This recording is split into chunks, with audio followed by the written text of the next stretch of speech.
What's up, everybody? Welcome to GoJo and Golic. Mike Golic Jr., Mike Golic Sr., Jesse Cofield holding it down for us in the DraftKings studio in Boston. We got a great show for you guys today. As always, make sure you download, subscribe, rate, review us, leave us a 5-star rating, and try and check us out here live Monday through Friday, 8 to 10 a.m. Eastern on the DraftKingsNetwork.com. All those fun places here. Ross Tucker, our buddy here at the DraftKings Network, going to join us in the second hour of the show. He's been on the call for the last couple of Kansas City Chiefs game here, works at Westwood One like my father. And he also, Dad, has the distinction. We talked yesterday about your goal in going and being a part of the call for the Super Bowl for Westwood One of meeting Taylor Swift on the sideline somewhere. Ross Tucker actually knows her. Ross Tucker is from Taylor Swift's hometown and has actually been in contact with the family, has been on the tour bus with his wife back at concerts way back in the day. And he told a story yesterday on the Ross Tucker Football Show about how he saw her after the game and showed her one of the pictures of them from back in the day. And she said, "Oh yeah, I remember you." So Ross is actually such a ball knower that Taylor Swift has him on her radar. How about that? So let me ask you this. Listen, love Ross, and like we said, he worked the last two games, and I remember hearing that about Taylor Swift, and that was years ago. Do you think that was a, yeah, I actually do remember you, or, oh yeah, I remember you? She didn't remember him, no. No, yeah, no chance. I love Ross to death. But she probably gets that all the time. It's like you, Dad. The amount of people that I've watched come up to you in public who are like, "Oh, Mike, we went to college together. You remember that one party sophomore year?" And I watch you very kindly fake the funk so that they don't feel bad. It is amazing to me that people will say, like, you're right. I mean, I'm 61, and people today will say, "Yeah, we went to college together. Remember that one Saturday night we were?" And I'm like, dude, I don't remember yesterday. What are we doing here? I don't get it. But we need to ask Ross that. If Ross truly believes she remembered, I don't mean to ruin it for Ross here, but I'd like to know what he thinks about that, because we'll have the opportunity again, come Super Bowl, to possibly, I'd want to see him interact with her this time. I want to get the vibe of what they have. It's gonna be a big important moment here, as it will be for you, Dad, at the Super Bowl, to find out just how high your star climbed during the height of the Mike and Mike years, to see if Taylor Swift joins the list of Hall of Fame NFL players that have approached you at games and been like, "Mr. Golic, I used to watch you all the time growing up." Listen, her dad's a big sports fan. We saw her dad vibing with Travis Kelce at these concerts. So there's a non-zero chance that Taylor Swift had Mike and Mike on in the background at some point during her childhood, since her and I are the same age. Well, and her brother went to Notre Dame, right? While you and Jake were there, and she actually came to one of the practices. Mike, is it bad for me to say, now listen, I would love to meet her without question, but I'm not going to lie. If you gave me the choice of someone coming up to me and saying they listened or knew of me, Post Malone is going to be there as well. I might lean to Post. Post's father, worked for the Cowboys. I don't know if he still does or did for years. I don't know, Mike. That might be more for me. You think Post Malone moves the needle for you more than Taylor Swift? I'm saying for me, yes. There would be. So, I'd like it for the both to do it. Yeah, it would be very cool. And probably really good for my street cred if quite honestly, if either one of them did it. I mean, a couple of years ago when The Rock stopped and talked to me, I thought that, helped my street cred, but it got me nowhere. I know she's a bigger star. I get it, but, and I like her music. I didn't go to the concert that you guys all went to, as Mike, you are really a Swiftie. I enjoy her music. I went to one of her concerts with your mother and your sister Sydney and your friend Kevin Egan, which is a whole nother story. Years and years ago when she was kind of just kind of starting out. But I'm a big time Post Malone fan as well. So I would take either or. Believe me, I would take either or. But I think that would be pretty cool if Post did as well. Dad, let me just tell you this. That's the last time you're going to admit that publicly. You made huge inroads with the Swiftie community yesterday for your support of Taylor Swift coming off the weekend, and we are going to try and keep you in their good graces because now they care about you and they want to see what's best for you, and that would be Taylor Swift, not Post Malone saying hi to you before the Super Bowl or after the Super Bowl this year. We're just going to go ahead and establish the ground rules of that right now. We know what's best for you. I didn't say anything derogatory to Taylor. I would love that to happen as well. We know. We're just not going to clip this off. Okay, No, yeah, we're not gonna. I mean, Post Malone's internet's not going to do for us what Taylor Swift's internet did for you yesterday. So we're going to let him have that one. If he hears it in passing, he seems like a great dude. Glad he seems to be doing very well in life right now. All those things. You know what? Hopefully, Dad, we can get both for you here. How about that? Can I interest you in both? I would agree with that, but I'll say this. If for somehow, some way, Taylor Swift heard these comments, I bet she's a huge Post Malone fan and would be okay with that as well. I don't think she would feel slighted in any way. No, I don't think she cares at all. But I was going to say I don't think she needs any of this. As we've seen, she doesn't need anybody's help doing anything related to attention. In fact, but as not she announced according to the camera, she would like everyone to go away. Yeah, not according to some of the conspiracy theories. Mike, I got asked to go on a political station last night. Ooh. I didn't do it because I have always said I am not doing the politic thing. I'm not doing it. The reason I was asked was to go on. I won't name the show or the person. I think I have an idea of which one. It wasn't normally. I've been on CNN a number of times. It wasn't CNN. Yeah, it was not CNN. I know it wasn't CNN based on where this is going. On the run, screaming. Okay, continue. It wasn't Fox either, by the way. Oh. So the reason was that there was a conspiracy theory out here about one of the people who was a presidential candidate for 5 minutes saying that the NFL was going to rig the Super Bowl for the Chiefs so that Taylor Swift would have the stage to back Joe Biden. I kid you not. This is the text I got to come on their show and talk about that. And I politely responded, thank you. I said, that's a ridiculous conspiracy theory, but I have no want to come on and get into any political talk at all. The amount of people, I was reading yesterday how with Taylor Swift and Travis, it's a complete setup because he does the vaccine commercials and her stance in politics. It blows my mind. That we need to get you to a different corner of the internet theory. Very quickly. What's that?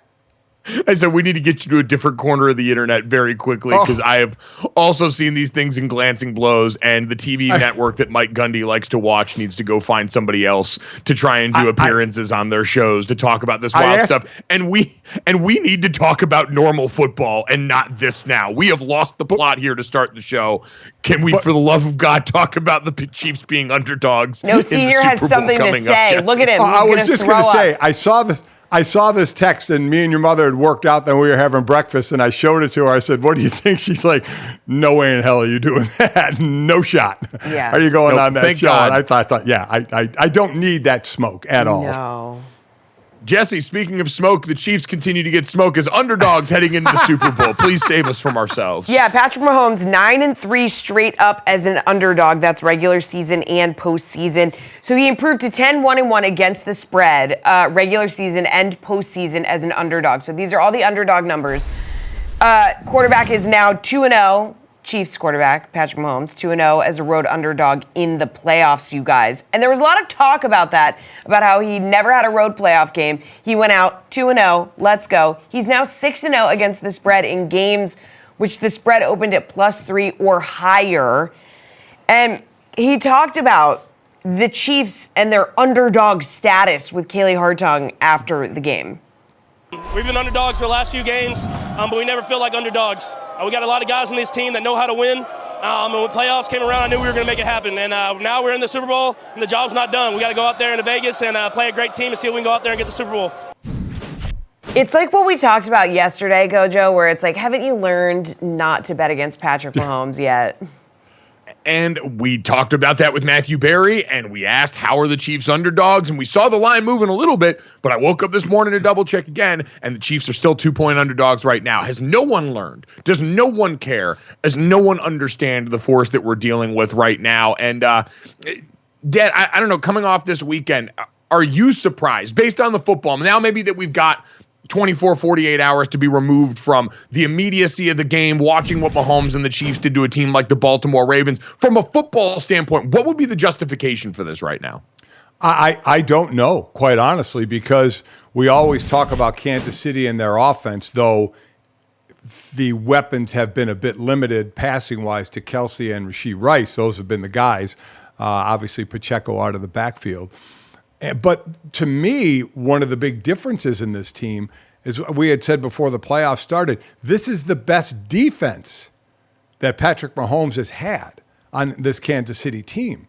And they showed it certainly in the playoffs against Buffalo, and then absolutely showed it against Baltimore. Both those defenses were fantastic, but the Kansas City defense really, really stepped up, and we'll get into that they lost one of their D linemen for the Super Bowl in that. But I thought that would put them over the top because Mahomes is Mahomes. So this offense normally is going to score. They didn't score a ton against Baltimore, but again, this was the top defense.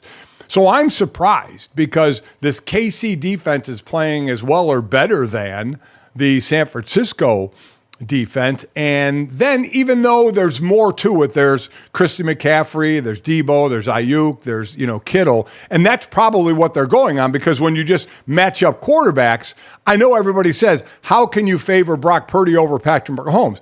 Obviously, the odds makers are not saying Brock Purdy is better than Patrick Mahomes. That's not how this thing works. They are obviously saying as a whole, we feel San Francisco is 2 points better than Kansas City or, for whatever it ends up at, or where they're going to set the line. And I just think they feel overall from a complete team. And we've been saying it all year, Mike, that two of the most complete teams were Baltimore and were the San Francisco 49ers. So when you look at it now, can we say that now offensively, San Francisco still has more weapons? They're deeper in the weapon category than Kansas City is. But to me, the difference has been that Kansas City defense. So I am a little bit surprised that Kansas City is not the favorite. I guess that's my thought is I can understand being a little bit dated when we started the postseason based on what San Francisco had done, especially on its side of football during the regular season. Now, they got blowed out by the Baltimore Ravens team that came over and was the one seed on the AFC side. It wasn't particularly close, but the reputation of the season I can get. But now that we've gotten through the postseason, they've been losing both games that they've played in the postseason right now. They've been, in most people's estimation, outplayed for 3/4 of most of the games they've been a part of this postseason, while the Kansas City Chiefs have gone out there and really been in control for the vast majority of this postseason, even though it's in a different way. We should be adjusted now to the fact that the Kansas City Chiefs are winning by, like you said, playing stingy defense, running multiple tight end sets out there, and then asking Pat Mahomes and Travis Kelce to hook up for like 2 plays a game and make things happen. So I am genuinely surprised from that sense, Dad, because yes, there are a lot of really compelling football parts on the San Francisco 49ers, but so are there for the Chiefs. And the Chiefs have also been more consistent this postseason in their identity than I think the 49ers have by far right now.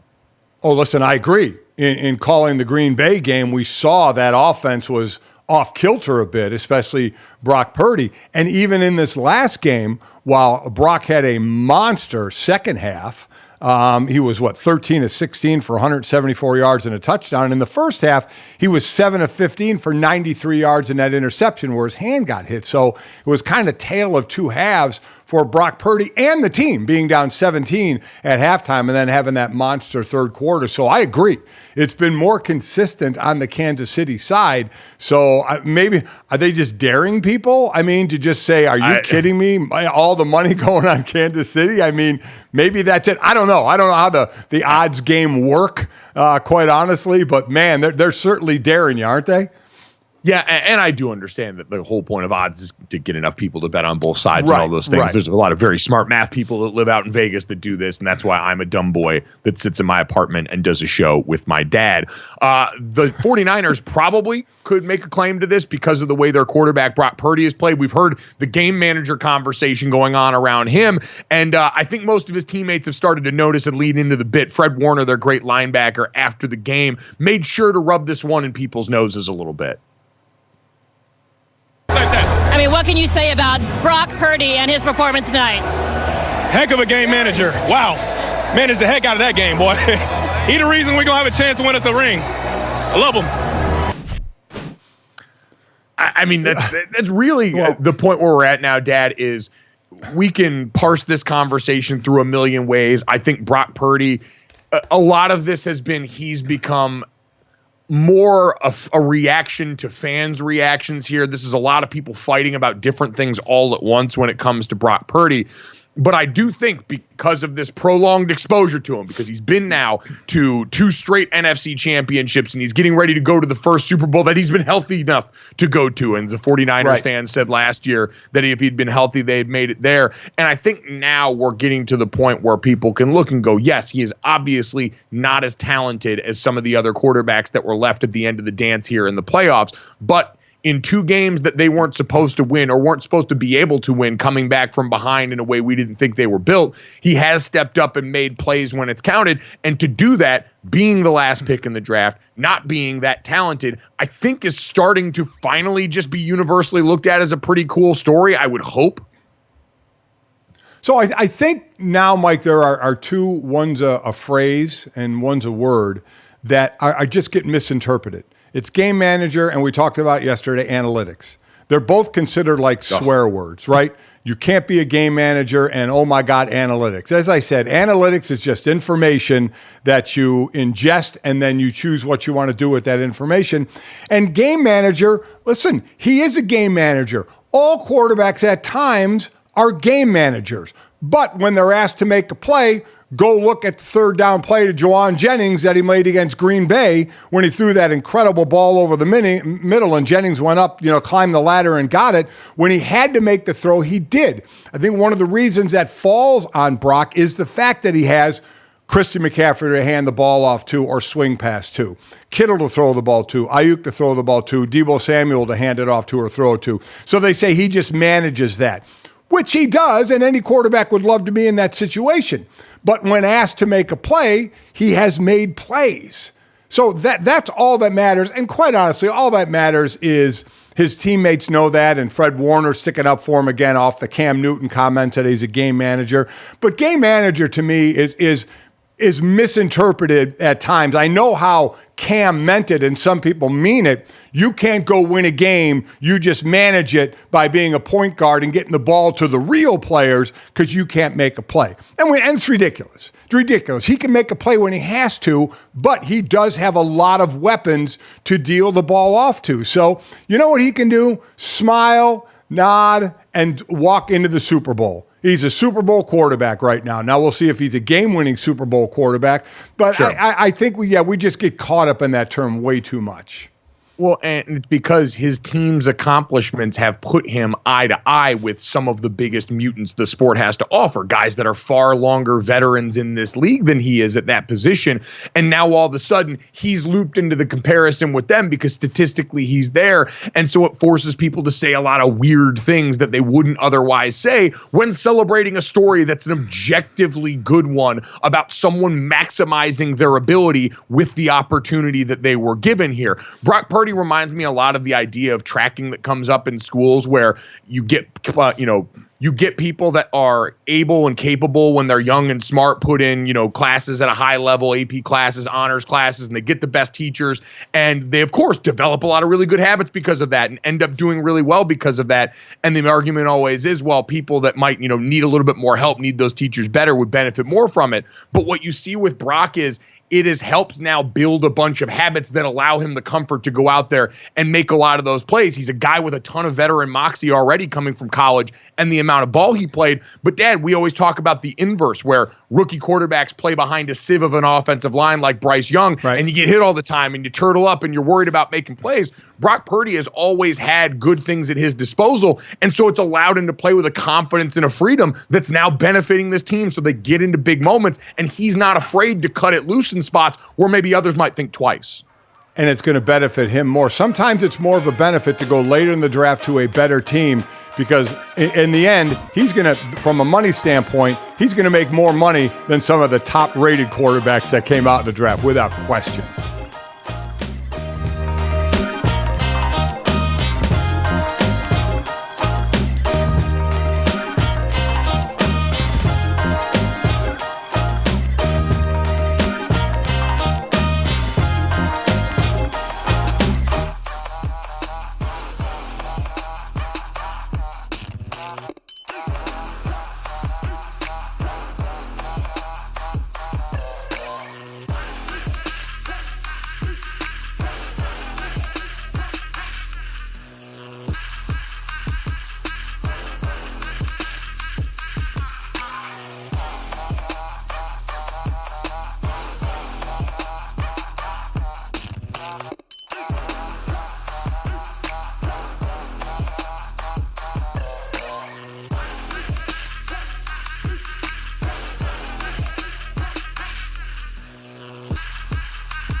Welcome back to GoJo and Golic. Fellas, it is well documented that Lamar Jackson has eaten the same pregame meal since high school. Said pregame meal is shrimp Alfredo, which a little shiver just went down my spine thinking about eating a cream-based shrimp pasta before I were to run around or just walk somewhere. So I can't imagine how someone eats that before a game. Wild stuff. Absolutely wild stuff. As someone who used to puke before every game I ever started, Dad, the thought of eating shrimp Alfredo pre-game, anywhere close to the actual game, let alone even the day before, is something so antithetical to my lifestyle. And now I'm actually drooling while I talk because I just said shrimp Alfredo. Well, Lamar has said that it helps his brain, gives him a level head, carbs, great for energy, blah, blah, blah. But on Sunday, the shrimp Alfredo and another playoff loss, likely didn't sit well with the prospective league MVP, as we can imagine. So now it's time for our Yums and Tums segment, sponsored by Tums. With Tums Fast Heartburn Relief, your favorite foods are never a gamble. Guys, that 17-10 loss to the Chiefs in the AFC Championship dropped Lamar to 2-4 in his postseason career. Now, Odell Beckham Jr. said, this loss just going to make Lamar hungrier. Hopefully not for shrimp Alfredo. He said there are certain moments that define you. This is just one that'll be in his career. The greats have all been through tough times. I don't think it's going to stop him from wanting to get to his ultimate goal. If anything, he's going to work even harder. So, guys, this brings up the conversation. Everybody's been talking about this. Lamar's legacy. What's going on after this one? What do the Ravens have to do to get back here? And the conversation is sort of centered around how Lamar can't get it done in the postseason. So I want to get to that. But first, Mike, I am happy you didn't eat shrimp Alfredo. Jesse, you would see Mike before every game. Mike threw up all the time. Mike, if they wore white jerseys, God forbid they drank orange Gatorade, because Mike would have orange just down his shirt from throwing up all the time. So just a nerve thing? Like you just... Oh, yeah. Okay. With Mike, it was I had to get it out before the game. I was always kind of wound pretty tight and, worried about trying to stay on the field and, try and block 300-pound super athletes on the other side of the ball. It was terrifying, quite honestly. And I had to completely adjust. I also had acid reflux because I was fat.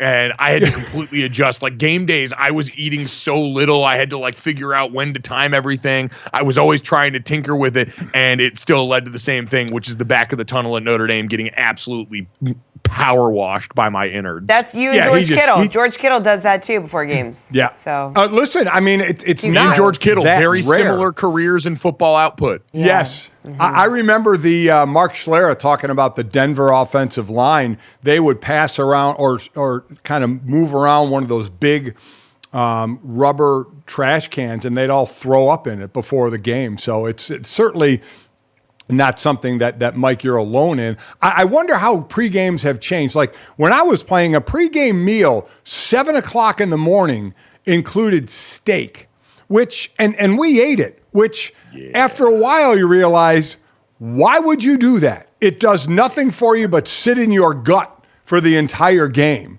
So I ended up eating, after learning that a little bit through the 9 years, I would eat scrambled eggs and a baked potato. That became my pregame meal in the morning, for some protein with the eggs and some carbs with the potato, and nothing seasoned or anything like that.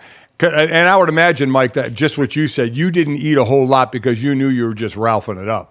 Oh, it was like bland chicken and green beans and then a hope and a prayer that today my body might not revolt back against me. But those prayers were never answered. I kept puking. And Lamar Jackson, while he didn't throw up the shrimp Alfredo before this game or any game, which, by the way, that was my go-to order at Chili's for years. The only thing I would order there was grilled shrimp Alfredo, and it was delightful. Yeah, very good. But yes, it was. Dad, for Lamar Jackson in this game, going back and watching it again yesterday, the thing that stunned me the most, and I think overall playoff legacy stuff like that, he still won to get to this point. It's not like we're still dealing with that idea if he can't win in the postseason. He did. They won convincingly the week prior to that. And then they lost to the premier quarterback and team of this generation right now in the Kansas City Chiefs, which is going to be a distinction that a lot of people have. I do think the trouble for Lamar, Dad, is he did not play good in this game. Lamar Jackson, who we had waxed poetic about on this show plenty down the stretch of the season, looked bothered by pressure in a way that was stunning given the fact that he had stared down so much of it the week prior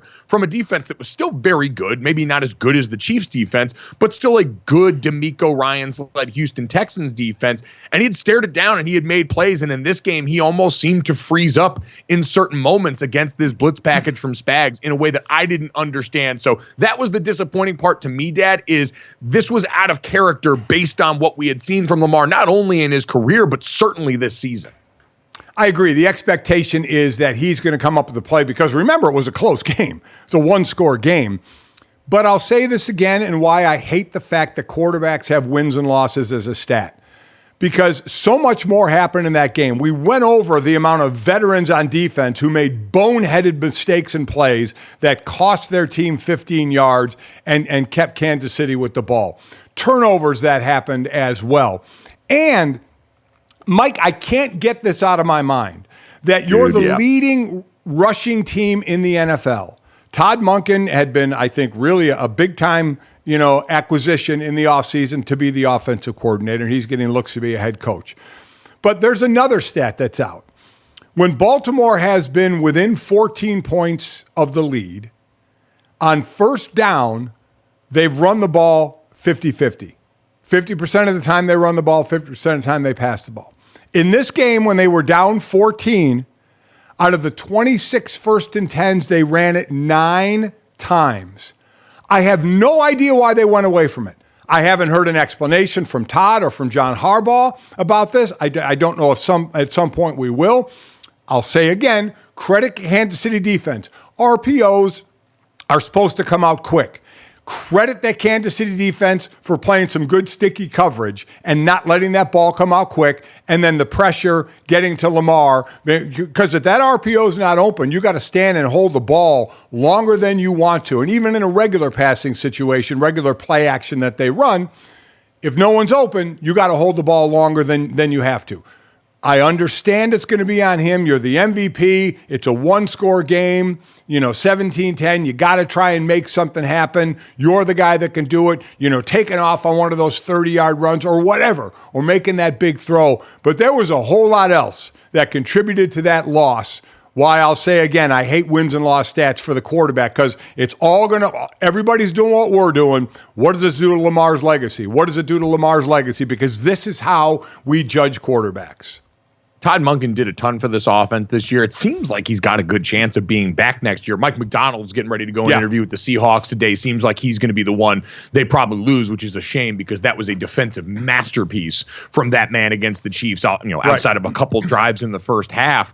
But Todd Monken, is going to have some interesting questions to answer of his own the next time we hear from him about what the thought process was there, because that was the number one rush offense in football. They still moved the ball. They still had chances to score. It's not like nothing worked in their game plan because they had opportunities to win this that they lost on a fumble and in a bad interception. But still, the fact that that wasn't a tool they went back to more often because it worked at the beginning was wild to me. So I'd agree. That's the much more egregious part of this, but it should not obscure. Lamar Jackson did not play well in the opportunities where it was presented. Their plan for that Kansas City pressure was not in a place where he executed on or felt like it was in place to go out there and be all that successful. So they do have questions that they're going to have to answer now about the charges of them against the other best, because they are not compared to the Houston Texans. They're not going to be compared to teams sneaking into the wild card based on where they're at, Ted. They're going to be compared to the Bills and the Chiefs and the Cincinnati Bengals and the other teams that are going to be contenders year in and year out in the AFC.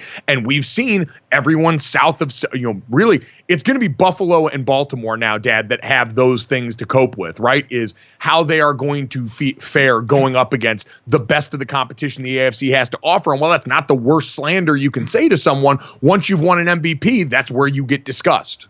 Yeah.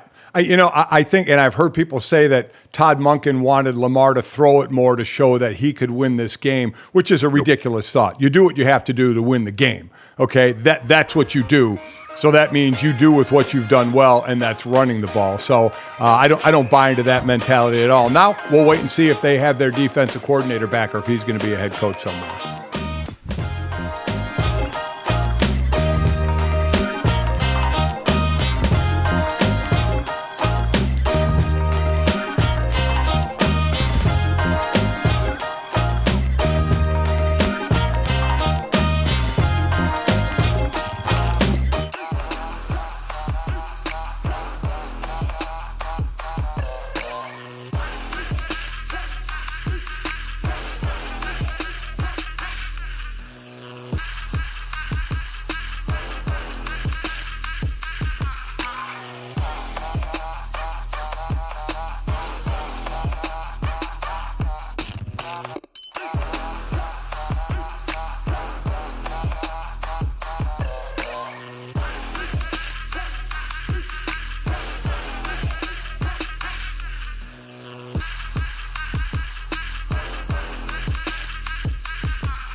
Welcome back to GoJo and Golic. Dan Campbell has been coming under fire for his fourth down decisions in the NFC Championship game. Guys, Campbell generally not afraid there to pull the trigger on fourth down situations. Lions went for it on fourth down 34% of the time during the regular season.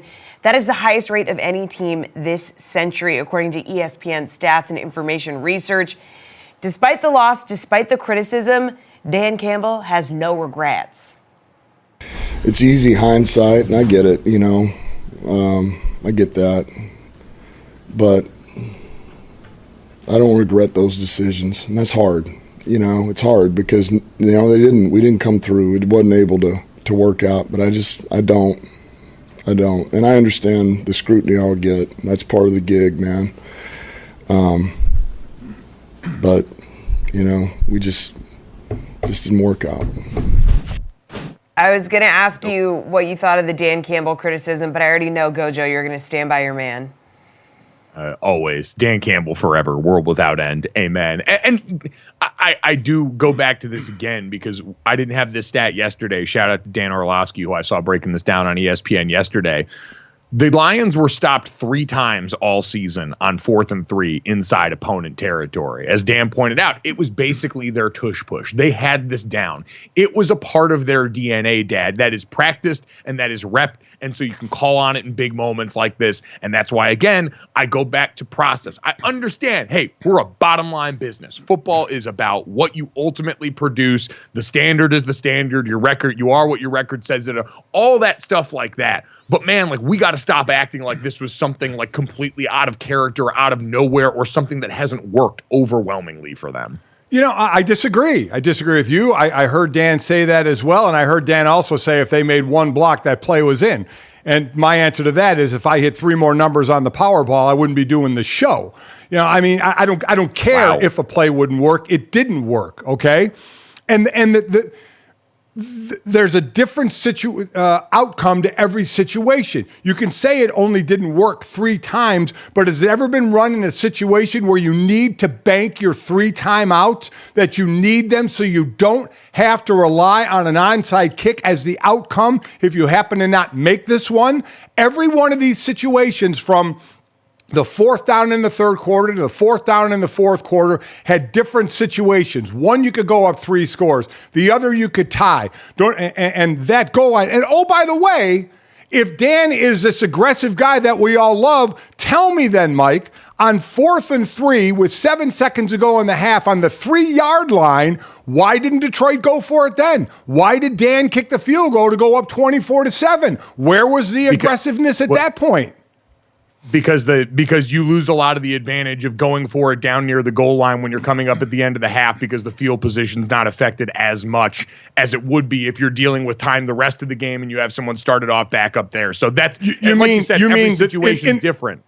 Right, in the same way where if you have to give up a timeout, you're screwed situation at the end of a game that he did. Come on.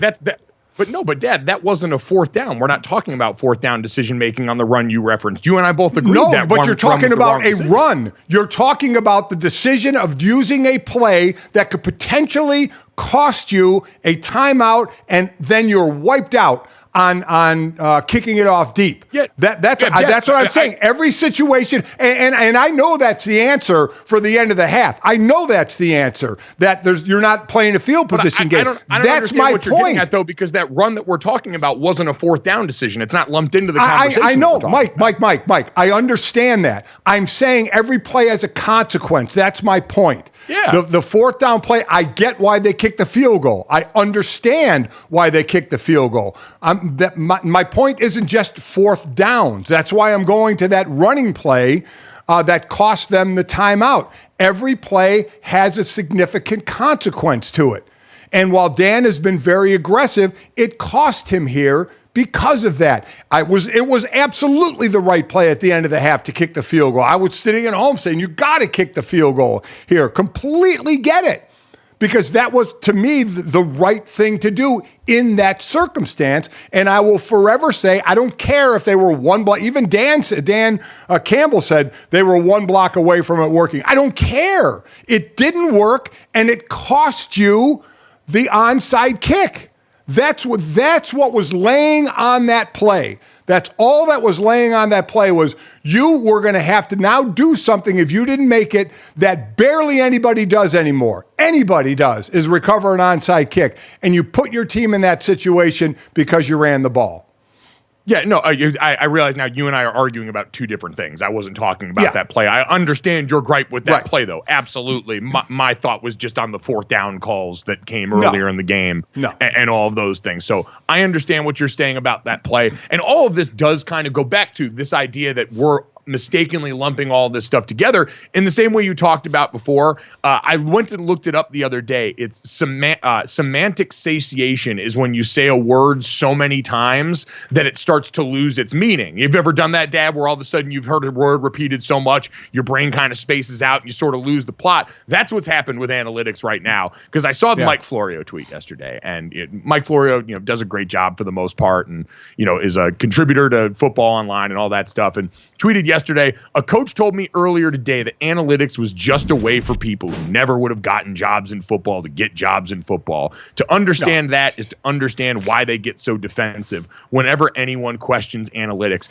And just to me, the poetry of Mike Florio, who is not a man who clearly played NFL football or would have looked like what you have as the stereotype for someone whose background is in football, having this tweet come up because of something that Dan Campbell did, which, as we've talked about, is not always objectively the analytical inclined decision. Right. It's just Dan Campbell likes to throw gas all the time, to me was sort of perfect to really show just how far we've strayed from the Lord's light on this subject, where now analytics, even in 2024, is still this boogeyman that people try and lump a whole bunch of things underneath when they're made uncomfortable by people of different backgrounds being around the sport that they love. Couldn't agree more. As I said, that word should be thrown out. It shouldn't be a word anymore. It should just be information.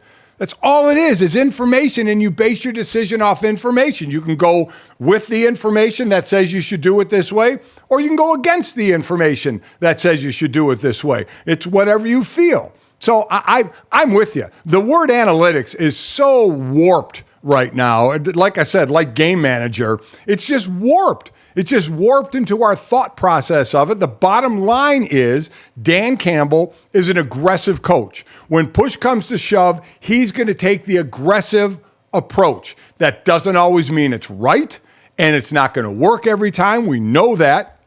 Look, it's like 34% he goes for it on fourth down. That's way the highest in the league. It's like it always doesn't work in your favor, a high percentage. You hit 300 in baseball, you're going to be a multimillionaire and set up the next 3 generations of your family. So, failure is still a major part of it, but you're still going on what you think based on the odds and the information that you're getting to make your decision. But as I said, based on that, Dan Campbell still is a guy who absorbs that information and still basically says, we're going for it. and most importantly, Mike, and you know this, especially you're on the offensive side, the players know it. And the players aren't stunned at all. They're not moving, off that field. They're not looking over, are we kicking a field goal? Are we punting? What are we doing? They basically know they're going for it.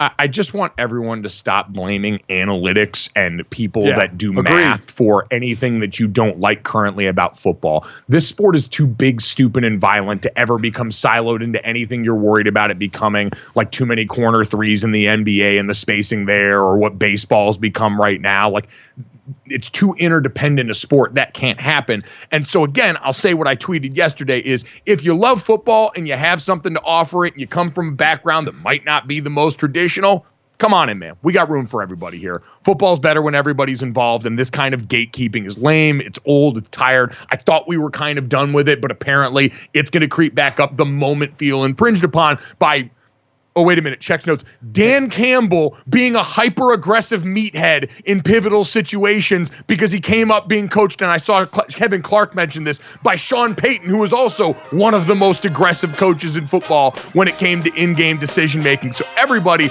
calm down, take a chill pill. Coming up next, we're going to show my dad weird stuff from the internet from over the weekend and see what he thinks.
Wow, just incredible. Welcome back to GoJo and Golic. As you can see by that incredible intro and what is going on with GoJo's face. I don't know what I did to the staff of this show. I apologize, but apparently apparently it was so unforgivable that this is what you guys think of me now, where I've become a Koopa. Love it. You have. But Senior, so we have a new meme sweeping the internet, okay? So now it's time for Golic versus the internet, all right? So Sydney Sweeney, who, Senior, when we were in our break, how did you describe her? She's from season 1 of White Lotus. Yeah, she's the lady from White Lotus. Is that wrong? No, it's not wrong. It's just not what most people would point to as her number one thing. But it's funny. What is her number one thing? Look, we don't have time to explain Euphoria to you. Okay, so listen. She's being hailed as the meme queen. You just saw she was on Hot Ones, okay, which is, where she and she looked like that show. She's doing this face, and the internet was like, here we go, let's do internet stuff. So here are some of my favorite memes that have come of this so far. So we have this one over here. Let's go to the touchscreen. Thank you so much. So ladies, when they go home with a man and see a headboard, because many ladies go home with a man and they see a mattress on the floor. That was the Pope meme, if you're deeply online, the one where the Pope was holding up the Eucharist and something goes into the corner, but we've redone it with Taylor Swift and Travis Kelce. This one, shout out to our edible Pop-Tart situation. These were some of my favorite ones. One that did not make it, but was also my favorite one, was her looking like this, and then it said, "The way I look at the man that I told all my friends I hate." So that also a solid one. It's the look of adoration, Dad, and I have not seen the internet down this collectively bad in I don't know how long. Some of you really need the Lord's light based on the response I saw to this. But Sean Evans does an awesome job with Hot Ones. It's an incredibly fun show. And Sydney Sweeney went on there, Dad, gave this there. And the whole idea of the meme, Dad, is you're looking fondly in adoration at something that's going on. Is there anything from this weekend that made you feel like that in the world of sports? I got to watch football. Is that enough? I don't know. What am I supposed to? I don't understand. I like the show. I'd like to be on the show. I know it's an interview based around trying, hot wings and things like that. But this is what we got off of that. Her looking off into the distance, and you know what? One thing I'll say. While I don't know this because I saw the meme and I went right by it. It's not like I clicked on it to see what everybody said because I didn't really care, is at least it's something harmless, okay? It's not people bickering about something. What was there something? Like, again, I didn't go through this stuff because I don't care. I don't care what people think she's looking at. For the most part of what can be on the internet, this is harmless, right? Yeah, I mean this is just... There's men on the internet who are turning this into something inappropriate, but it's generally they do that with everything. I get it. Okay, that's just the internet. So if you just look a certain way, popcorn bucket. Yeah. I mean, so it basically just takes one, right, to start the brush fire. Somebody say something about this picture, and all of a sudden we have this. I don't know how many different answers we're doing it to you right now. You're the thing that Sydney Sweeney is looking at. This would be my father's face when he walks into someone's home and they mention they recently changed their air filters. No. That would be the thing that elicits that response from my father. No, that is Senior's face when your mom says it's time to take a bath.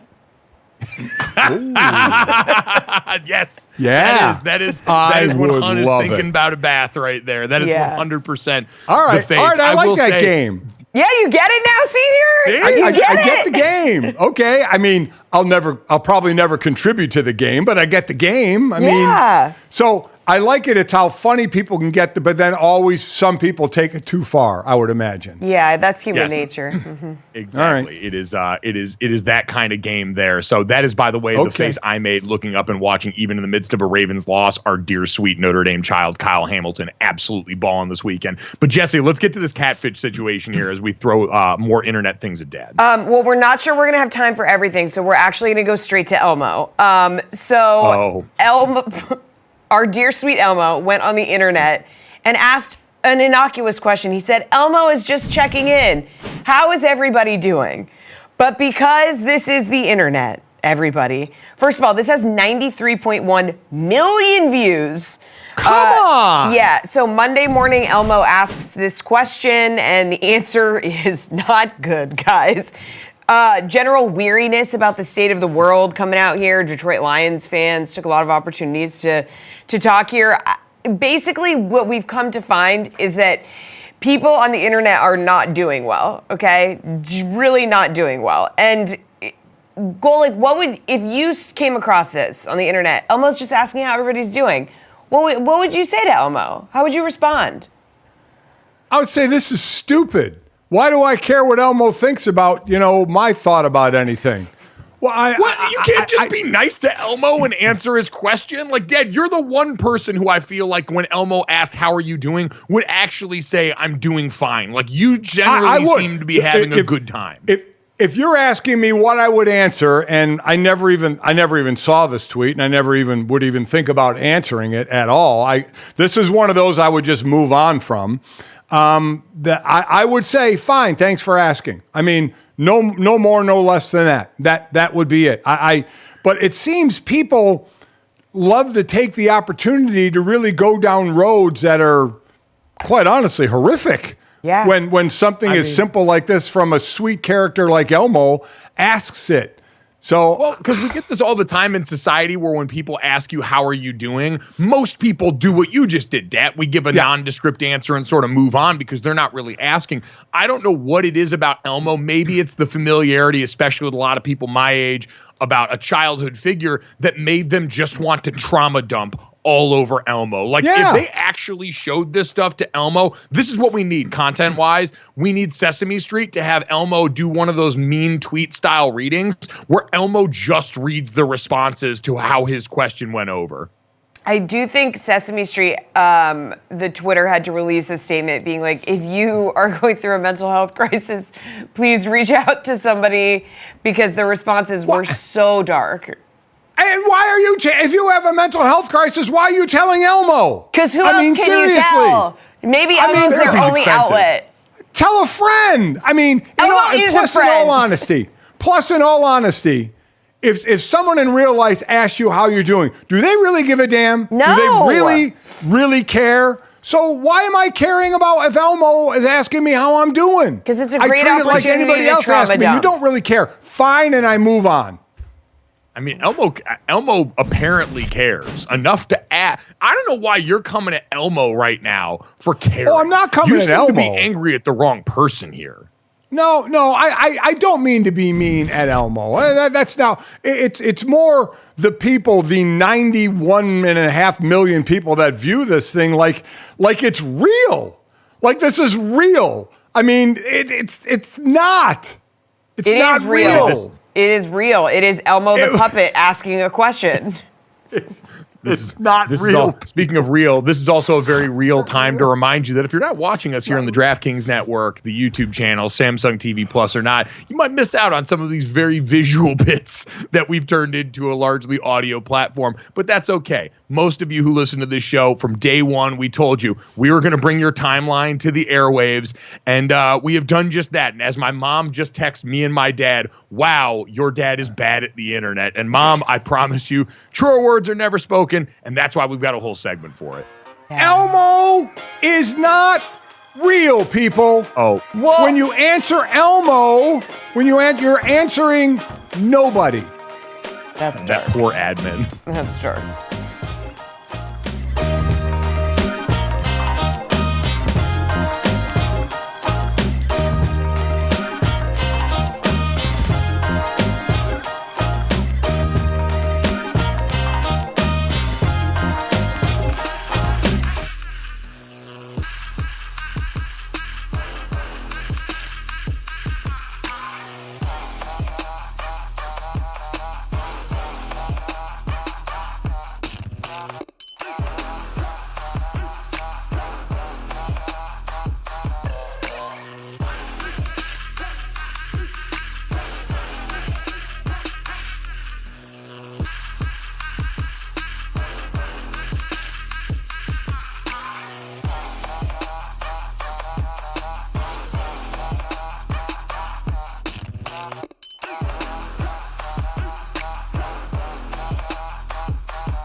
Welcome back to GoJo and Golic. Guys, we got some good odds and lines up on the DK Sportsbook. Okay, 49ers favorites over Mahomes and the Chiefs. Check that one out. MVP odds are up. Grammy odds also up on the DK Sportsbook, which means perhaps for some smarter bets, check out VSiN's new betting guide. Okay, downloadable.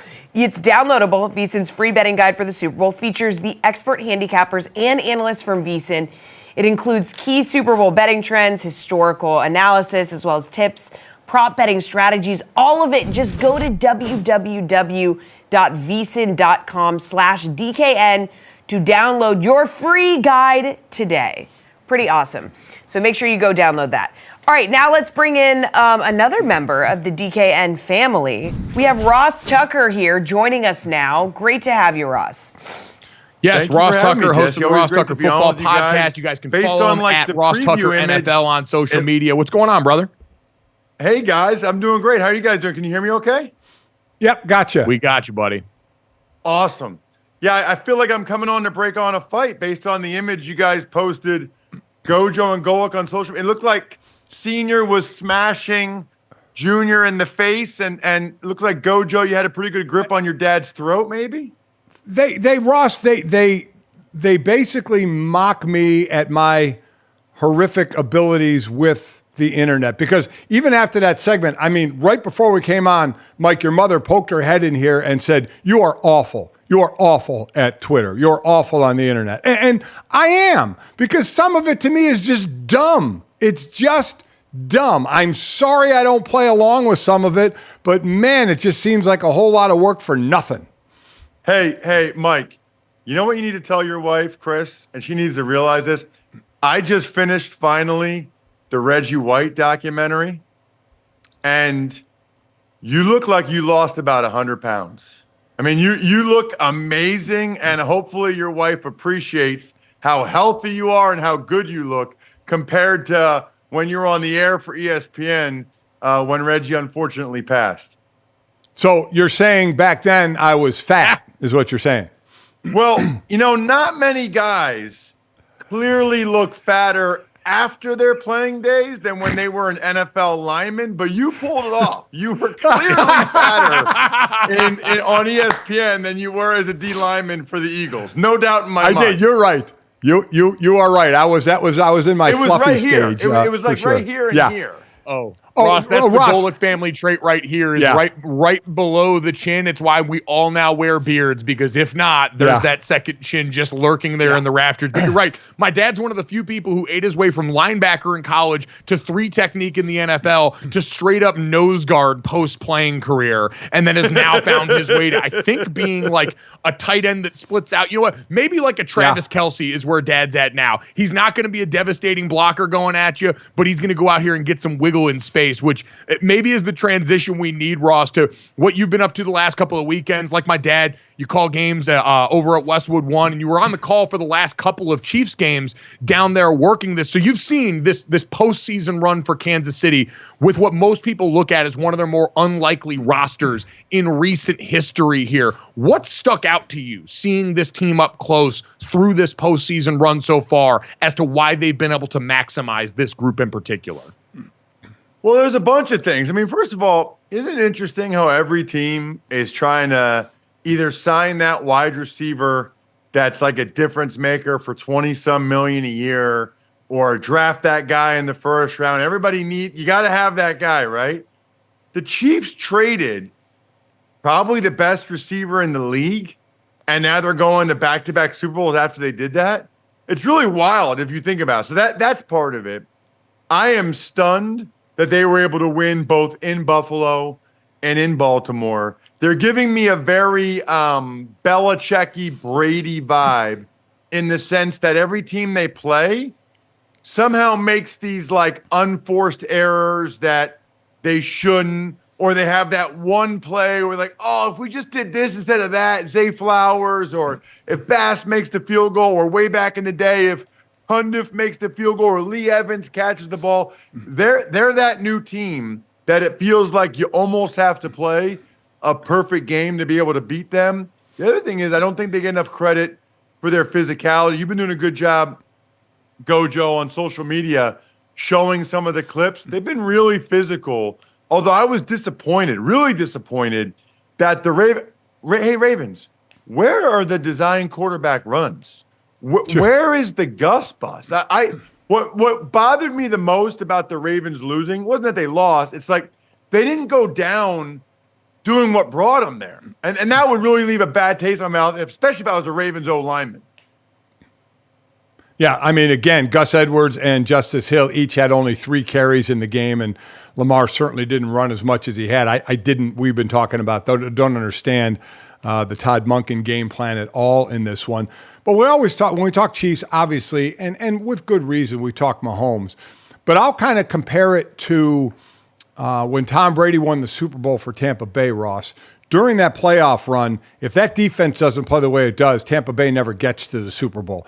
The biggest difference this year for this Kansas City team is their defense. So talk about it from that side, because they basically, this was a 3-0 game in the second half. Baltimore 3, Kansas City, that great offense we're talking about, Mahomes got shut out in the second half. The Kansas City defense has been playing some real ball. Yeah, I mean, Mike, you got to be kidding me, right? Like the first year where it feels like the Chiefs offense is kind of pedestrian. They have maybe the best defense Andy Reid's ever had. Like, how does that work out, right? I mean, it's just unbelievable timing. And I thought it was very telling after the game, you know, for the Westwood One, like you do, Mike, for the Super Bowl. I was able to interview Mahomes, and he's kind of learned this year to not feel like he has to do it all himself and trust the defense to help get the win, which I thought was just startling to hear him say that. But he's done it. And they lean on that group, and they've been able to get it done.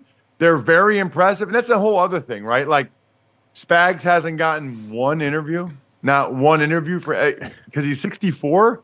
Oh, he's too old. 64, too old. Like, that cracks me up. People are like, well, you want somebody that's going to be there for 10 years in the NFL? 3 years in the NFL. It's like dog years. 3 years in the NFL is like 21 years in the real world. Like, people are worried about things. Are you joking? The other thing is people don't want a retread. We're talking about over a decade ago with the St. Louis Rams when they were terrible, when they had no good players. It's just funny to me how some guys get opportunities and other guys don't. But no, they've had a really good year on that side of the ball. The Chiefs lean on them. And I think not only are they a good defense, but I think having the lead and the 2-score lead, it messed with the Ravens' heads. The Ravens were not used to being behind, and obviously they didn't handle it very well. Well, Ross, one thing you handled well, and you mentioned it being down on the field after the game, was the media scrum that involved Taylor Swift. Now, for those who are unfamiliar, you blew my mind on your podcast a while back when you told me that you guys were from the same hometown here. So what was the interaction like on the field? You said that she claimed to remember you from a meeting you guys had prior, right? Well, I don't know if that was what she was referring to. Just for clarity's sake, so yes, we're both from Wyomissing, Pennsylvania. She left when she was 14 or 15 to go to Nashville. She had some weird dream about maybe being a musician. I don't know if it worked out for her or not, but she moved to Nashville. But I'm good friends with her dad, right? So that was my third time ever talking with Taylor Swift.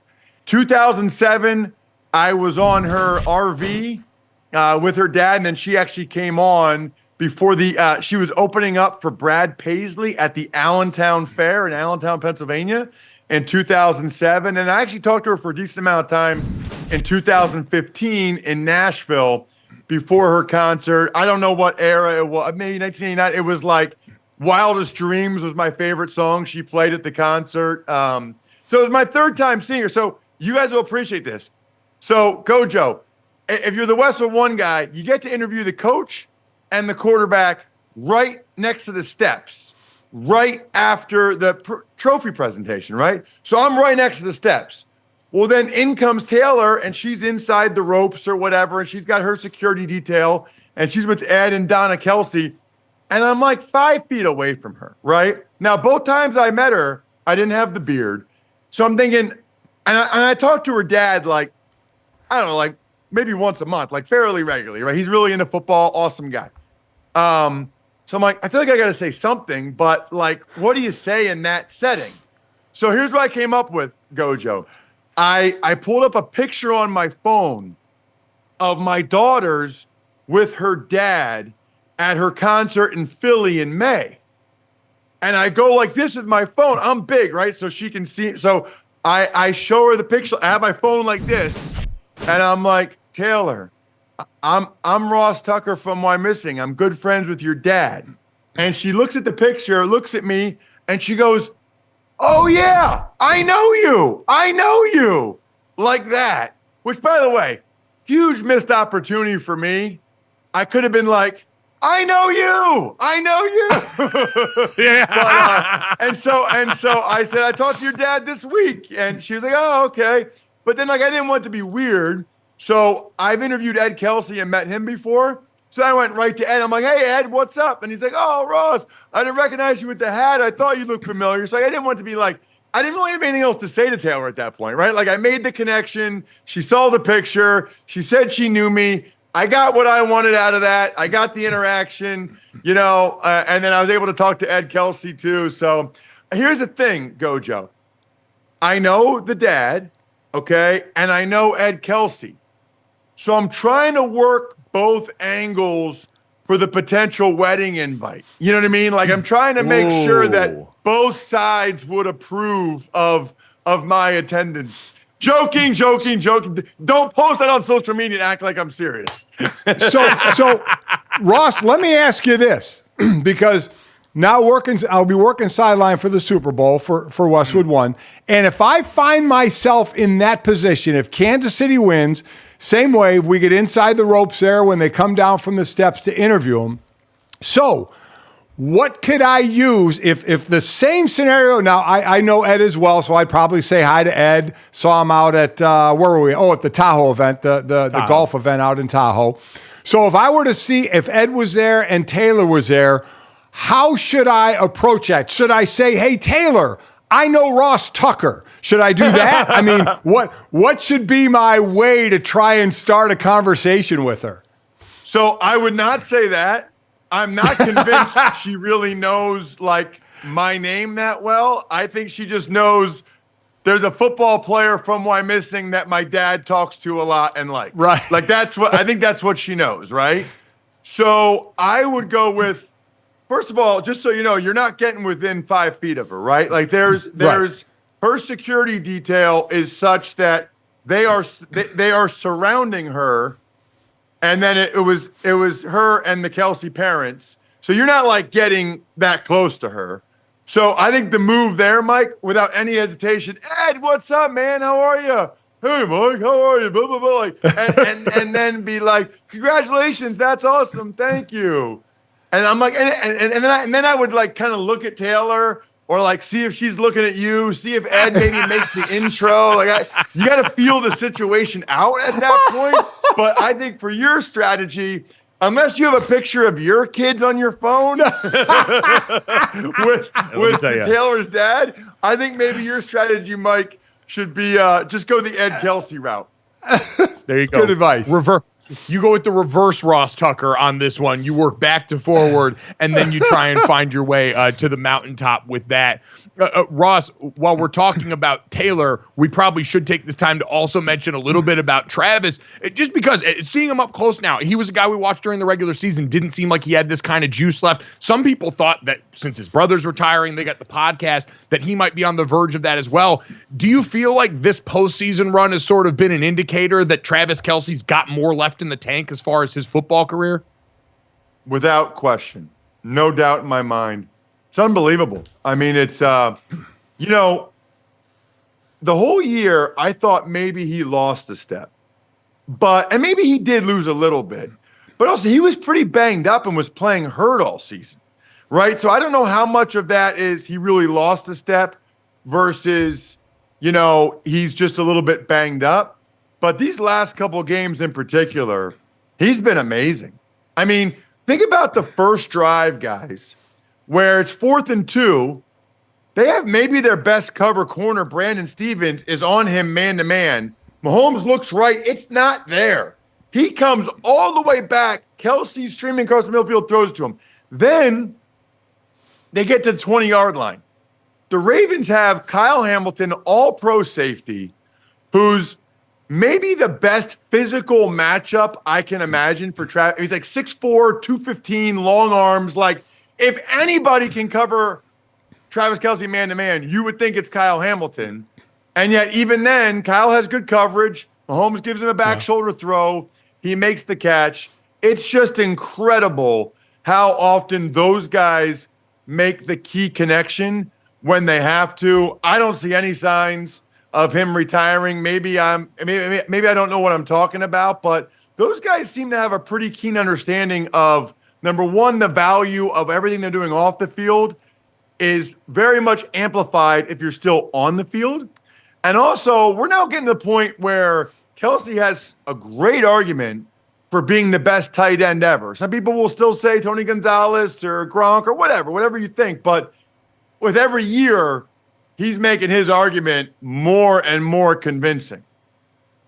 It really is remarkable. I was looking yesterday. Obviously, we had the stat this weekend. He passed Jerry freaking Rice for the all-time postseason receptions leaders. He's only behind Jerry Rice in terms of postseason touchdown receptions. Also, you're right, Ross. He's going to have an argument for the best, most accomplished postseason pass catcher, period. Forget just tight end as the distinction, and doing it in a lot less time than some of his peers on that. So I agree. It's been remarkable, and it seems like he's got even more he can add to that. He's going to be trying to do that as we get towards the Super Bowl, Ross, but we've also got other holidays coming up around Valentine's Day here pretty soon. And Ross, the last time you were with us, you talked to us about a pretty cool gift idea that people can explore. Can you tell people about what they can get out of myfrontpagestory.com as we get close to another holiday where they might want to impress?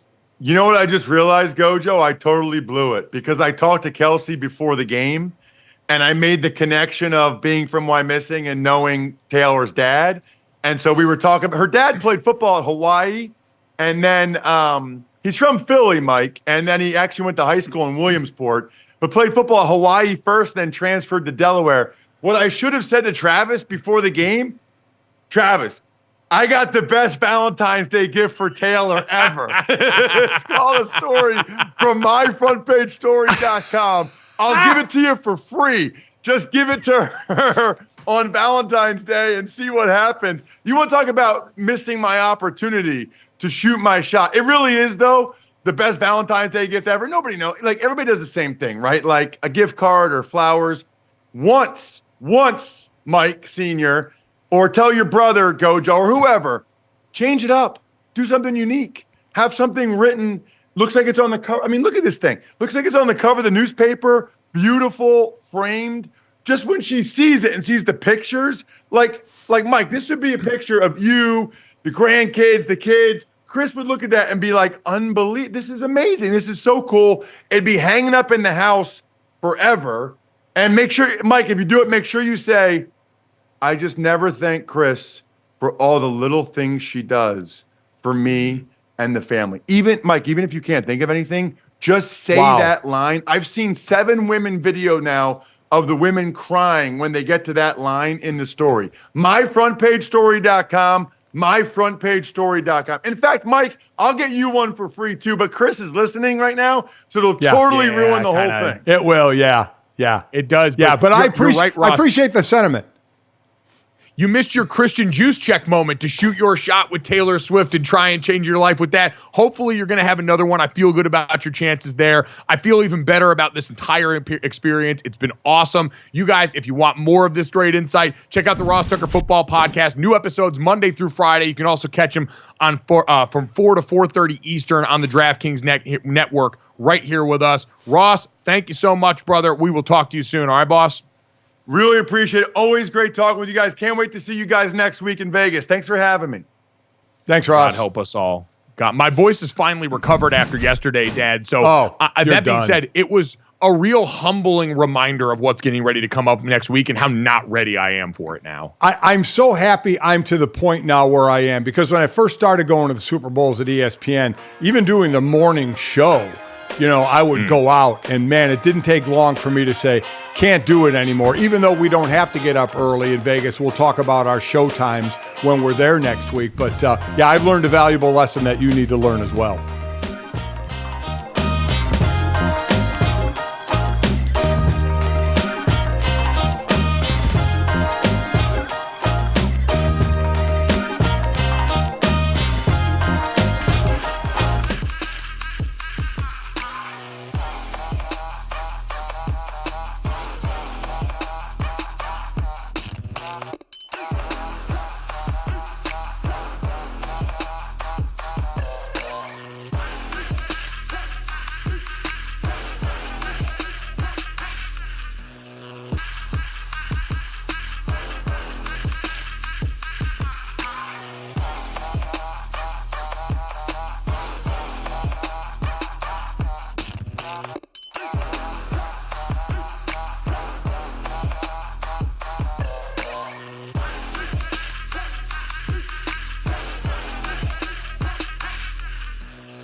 on.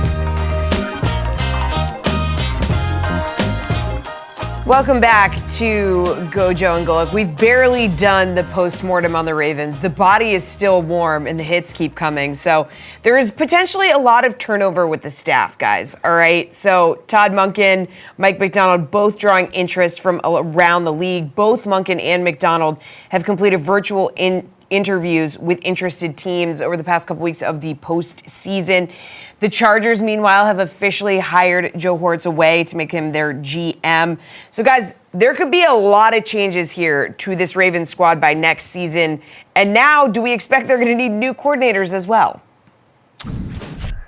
At the very least, defensively, it seems like that's probably going to be the case right now. We'll see. We know that the Seahawks, Dan Quinn was originally the name everyone thought was going to be the easy hire there. And Mike Macdonald and Ben Johnson both had to wait to come off conference championship weekend for a lot of this process to finally crystallize for them. So I'd be curious. I mean, listen, Mike Macdonald would be a great choice. If you watched any part of the AFC Championship and thought the Ravens lost that game because of their defense, you need to find religion in some form because they were the war machine. Still, Mike Macdonald did a phenomenal job with that group. And while it's not a perfect apples to apples, square peg, square hole for becoming a great head coach, at the very least, if you're Seattle, who struggled on defense mightily in the last few years, this would be a welcome sight for sore eyes, no doubt. Yeah, I think there's two slots left, right? Washington and Seattle. Yep. And it seems we're leaning the way of Mike Macdonald with one and Ben Johnson with the other. Where they end up, I don't know. Now, we'll see if Mike Macdonald, who was a D coordinator, if he goes to Seattle, they've already lost who was their offensive coordinator last year, and Shane Waldron went to Chicago. And again, when you have a defensive person taking over as a head coach, the most important hire is going to be who's going to run the offensive side of the ball. And then for Ben, he'll probably call plays. I would maybe assume as a head coach. We'll wait and see what happens there. But so the Ravens going to lose some personnel, and now Harbaugh picking up some personnel in the Chargers with Hortz going, who was with the Ravens for 26 years, right? Started out, in a low-level job there in for $20,000. Well, back then Baltimore was hiring 20 for 20. They were hiring 20-year-olds for $20,000.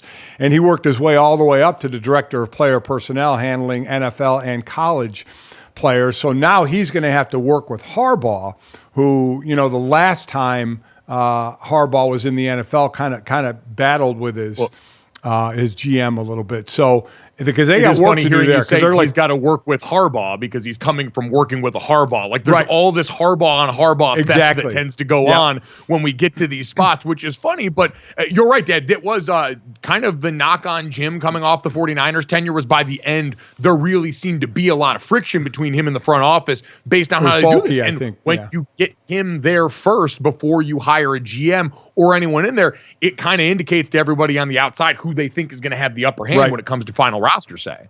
It's exactly right. So you need, and I think it was Trent Baalke who he was butting heads with in San Francisco. I hope I'm correct there, but I think that's who it was.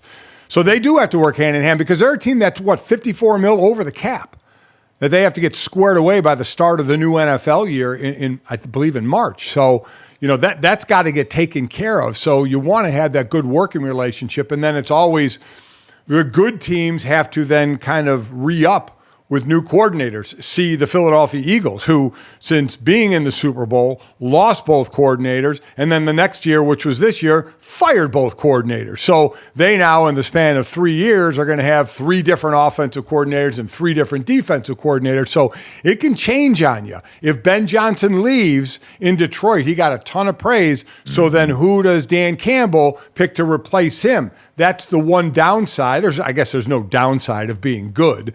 But there is that turmoil of having to replace one of the reasons why you were that good, as by having really good coordinators who are then going to be poached by other teams as head coaches.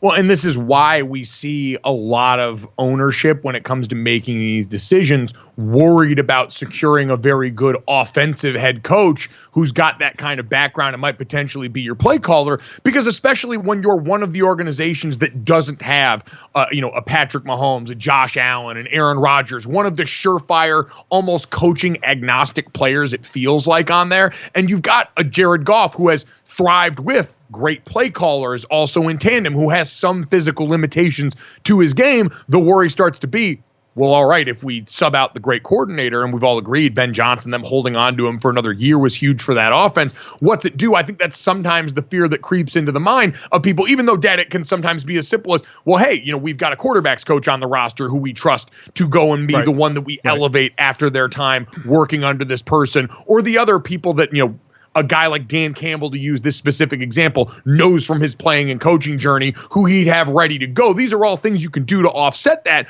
but we know sometimes that fear that creeps into ownership means they're going to make a decision that might not make the most sense. Yeah, and you're right about just pick Dan Campbell right now. There had to be the inkling, and you always have to think ahead of saying, there's a good chance I'm going to lose my offensive coordinator. I need to have that in my mind as we go forward. And understand, if you don't hire from within, like a quarterback coach stepping up, you are changing your system. And now that falls now onto the players. Quarterbacks love to meet with wide receivers in the offseason to work on things, usually off the system you're running. Well, if it's a new system and you haven't had a chance yet to work with the new coordinator, because there are rules when you can talk to coaches in the offseason. Coaches hate it right now. Players love it because they have a longer before you have to go into the facility and be with the coaches.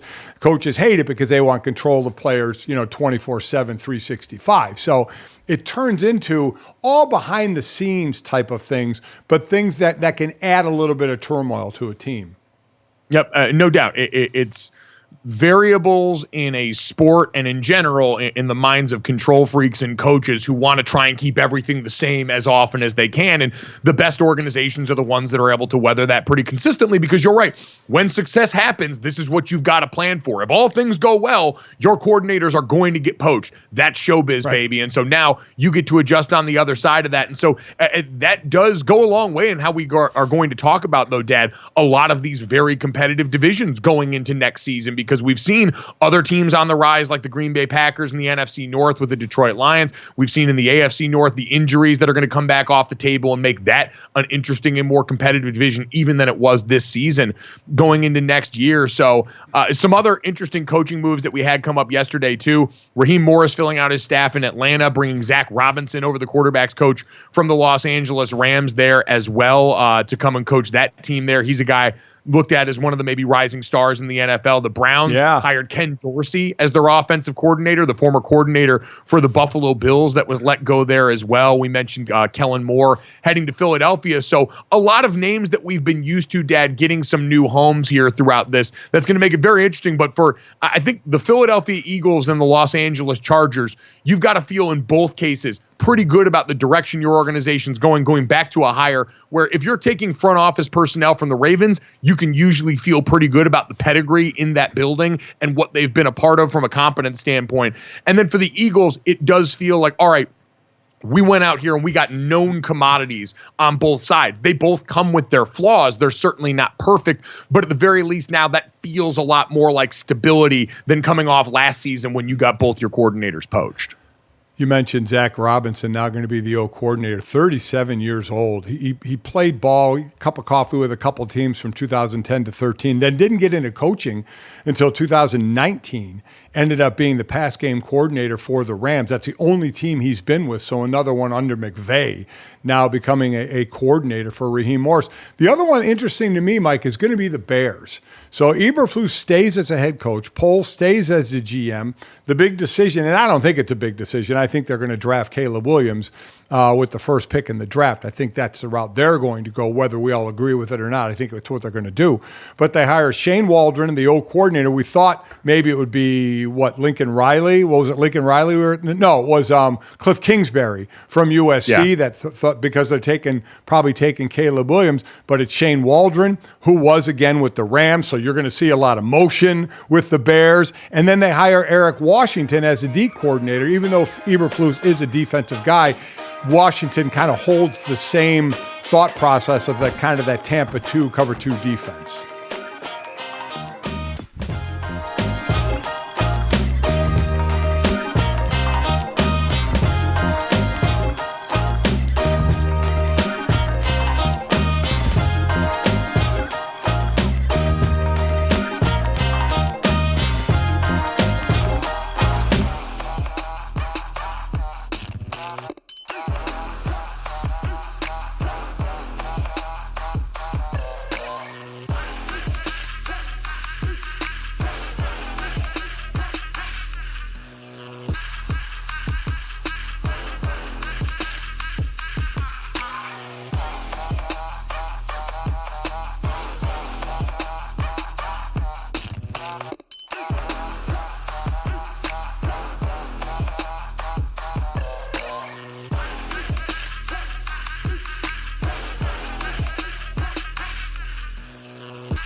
Welcome back to GoJo and Golic. We had a few returns to the hardwood last night in the NBA. Ben Simmons returned to the Nets lineup for the first time in almost 3 months.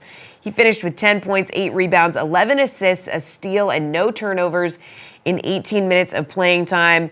The Nets got the victory at Barclays. He had been out since November 6th with a nerve impingement, okay? Then we had Doc Rivers returning to the bench in his debut as the Bucks' new head coach.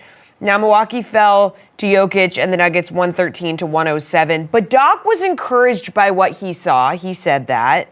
But everyone, including Giannis, was preaching one thing after that game, and it was patience. It was great. It was great. Everybody have to have patience. It's new. The way we play, the way we defend.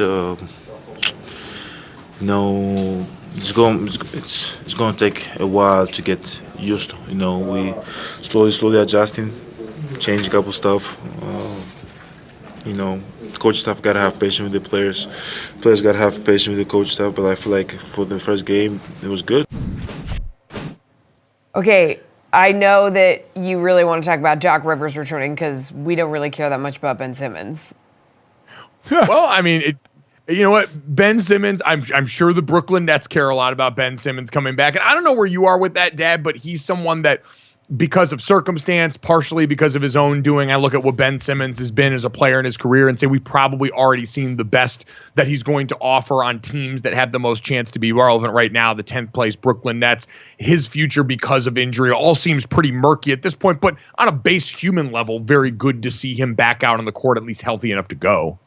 Well, I am kind of interested to see where it goes. I know they're 10th right now, but if he can play well. Again, last night was his first game after almost 3 months. He went 10 points, 8 rebounds, 11 assists, a steal, and no turnovers in 18 minutes. He could certainly help that team move up. Now, are they going to be one of the best in the East? No. But Ben Simmons, boy, what a rocky road in Philadelphia was when you kind of give the impression that you're not too tough out there in Philly. That's a wrong place to do that, that's for sure. But the talent on him is amazing. It's certainly been kind of the physical side of injuries and then the mental side of the yips of not shooting the ball, which has been amazing. I am interested to see if he can turn around his career with the massive athletic ability he has. So I am interested in that. But with Doc, it is about changing that defense, right? The defense in Milwaukee, that was 24th.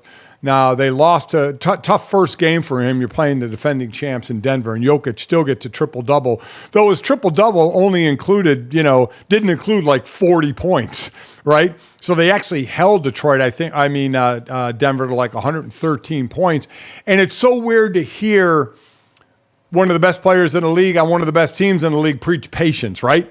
When you're supposed to be one of the best teams and you're talking about patience, but it's true. They sit there in the second slot in the East, 4 behind Boston, who has been absolute money in the division, absolute money at home right now, in preaching patience of saying, okay, if we're going to win a title, our defense has to get better. Now, Paul Pierce would like to see defenses everywhere get better with everybody scoring so many points, but that is interesting for one of the better teams in the league that they're preaching patience to try and get them to work the Doc Rivers way defensively.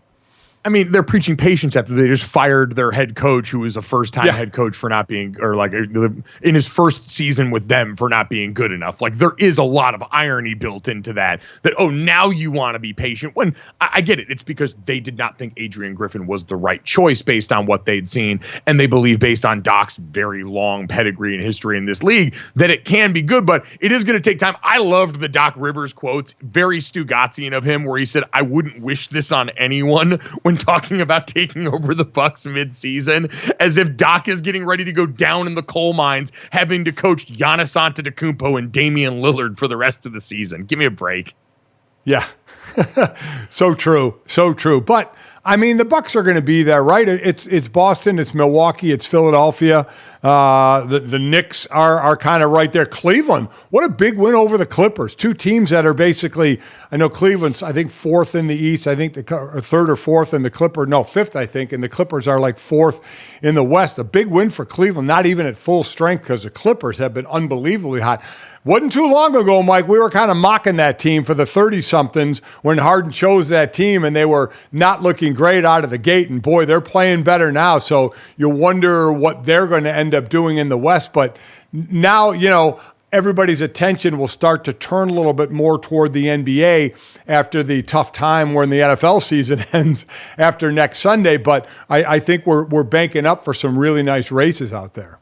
Lot of very nervous Philadelphia fans just keeping an eye out. Now, everything's been great there. Joel Embiid's playing MVP caliber basketball. You've been good to go. But we know this is about getting to the postseason for them. And if all of a sudden you start to look over and see the Clippers making a little bit of run in the West right now, and James Harden is finally giving someone all the things that you wanted him to give you in Philadelphia before he went nuclear, I'd imagine it's going to feel a little bit weird for everybody involved. But you mentioned this before, Dad. The scoring output that we've seen as of late. We came off a weekend with some really incredible performance. Of the NBA's 10 players to score 70 or more points in a game in history, 4 have done that in the last 2 seasons. Again, 10 players have topped 70 points in NBA history. 4 of those have been in the last 2 years. Donovan Mitchell had 71 last January. Dame Lillard followed that up last February. And now Embiid and Luka Doncic did it in the same week this upcoming weekend. And, Dad, I saw a clip that was going around pretty viral of one of the Luka Doncic layups in the game where there was very little defense being played. Paul Pierce, who you mentioned, was lamenting that there. Do you think we've reached a point now where there is going to be some people who start to look at that model of defense in the NBA, even if we're getting the scoring output that generally tends to sell tickets and put people in seats in sports, and say, hey, this is maybe going too far? Well, eventually you want to try and stop a team, right? I mean, and to stop a team nowadays, you got to play them out high, don't you? I mean, you sit there and look at NBA three-pointers attempted per game, Boston leads the way with just under 43.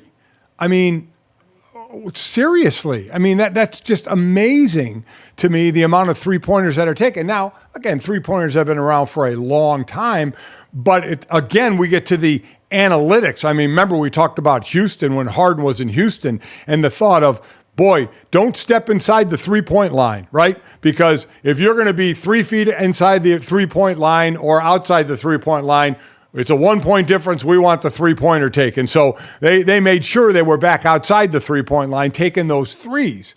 So that's where we are. So the only way you would think for defense to be better is to play it up higher, right? And try and stop those threes instead of sinking down.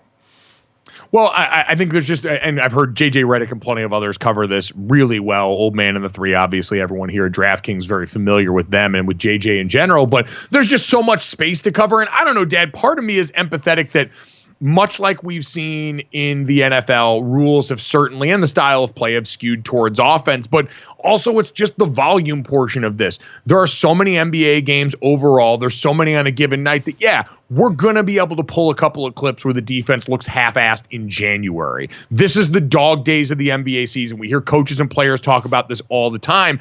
And while there are people that are going to ask questions about the NBA's product in the regular season, we just came off a fall where the in-season tournament kind of gave us a little bit of that juice that we were looking for. And in a season that's over 80 games long, I'm not going to lose my mind too much because in one weekend where a couple guys went off, we got a couple of spots where the defense looked anecdotally bad. To me, that's not the worst thing that can happen in the world and not an overall indictment of the place in the league we're at right now. I'm looking at an old graph. It's interesting, when the three-pointer came into being back in 79, Washington Bullets coach Dick Motta commented, the three-point field goal will definitely make things interesting. And for the first basically 5 years when that was brought into the game, it averaged basically 3 or less threes a game. Three-point attempts a game was 3 or less.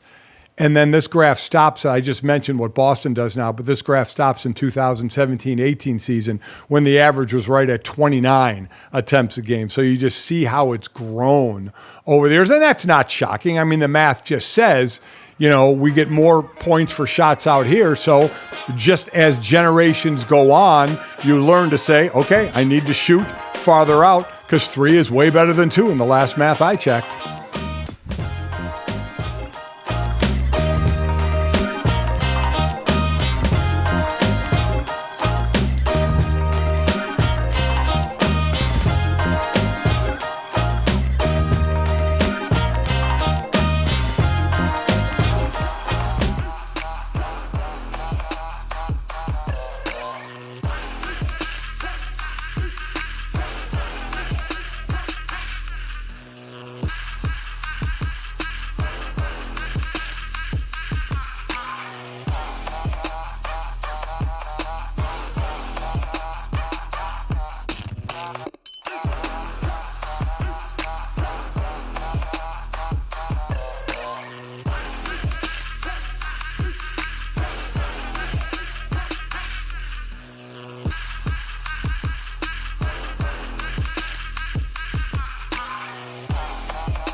All right, guys, time to finish off the show the way we always do. This, that, and the third. 3 quick stories to send you into the rest of your day. As always, make sure you download, subscribe, rate, review us, leave us a 5-star rating, and try and check us out if you can, live Monday through Friday, 8 to 10 a.m. Eastern on DraftKingsNetwork.com, the YouTube channel, Samsung TV Plus, Roku, and more. But if you miss us or our great guests like Ross Tucker from the Ross Tucker Football Podcast, at Ross Tucker NFL on Twitter, you can get us wherever you get your podcasts or available here on YouTube. Little housekeeping note, because we are heading to the Super Bowl next week. We are going to be out there on Radio Row in Las Vegas all week long. We're very excited. If you're out there at all, come say what's up. Little time change here for next week. From 8 to 10 a.m. Eastern, you are going to get a best of version of our show on the DraftKings Network, live here on YouTube, all that. We will be live from 4 to 6 p.m. Eastern, Monday through Friday next week during Super Bowl week. So again, we always like to keep you informed on this so you don't think anything's changed. It's not you. It's us. We're just trying to give you the best possible. We got a bunch of great guests already lined up for that week of all of the craziness that is Radio Row. And we've got the whole Dan Le Batard crew that's going to be out there with us. So I'm sure we'll see Dan and Stu Gotts and all those guys running around. But we will be in the afternoons, which, Dad, is great for me in the whole voice thing, considering the sleep situation we talked about in Vegas. Yeah, it really is. Again, best of 8 to 10 Eastern. Our normal time slot will be best of. So you luckily get to sleep in, and then 4 to 6 Eastern in the evening. We will be live. As I said, I learned that many years ago, and that's when doing the show at ESPN started at 6 in the morning. So it would be 3 o'clock out there, which I've done three Super Bowls West Coast when I was at ESPN, where we actually did 3 to 7, and that messes with your day a little bit. So we won't have that. So you'll be able to go out and have a few pops each night and be able to survive. Just a smidge. Just messes with your day a smidge when you're up at the whole ass crack of dawn in one of the most chaotic cities on earth. So we'll try and survive that as best we can, as will you. Let's get to this, that, and the third, guys, and start off with this. This hit the nostalgia button over the weekend. Jesse, as someone who's my age, I don't know if this hit you the same or not. When we got the news that Jon Stewart would be coming back this fall.